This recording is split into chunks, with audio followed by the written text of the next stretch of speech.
আসসালামু আলাইকুম, আশা করি সবাই ভালো আছেন। আজকে আমি শোল মাছ দিয়ে লাউ রান্না করব। এর জন্য আমি কয়েক টুকরো শোল মাছ ভালো করে ধুয়ে নিয়েছি এবং লাউটাকে কেটে নিয়েছি।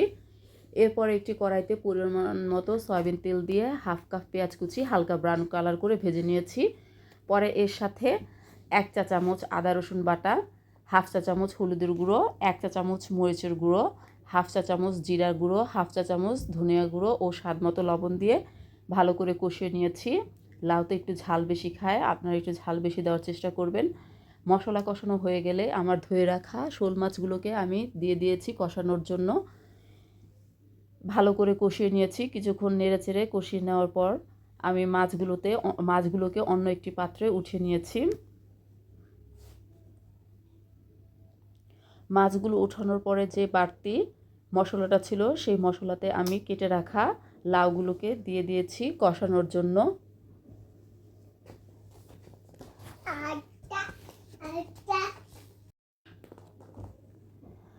লাউগুলোকে আমি মশলার সাথে ভালো করে নেড়েচেড়ে দিয়েছি যাতে সব জায়গায় মশলাটা ভালো মতো লাগে। কিছুক্ষণ পর পর আমি ঢাকনা খুলে দেখেছি কষানোটা কেমন হয়েছে।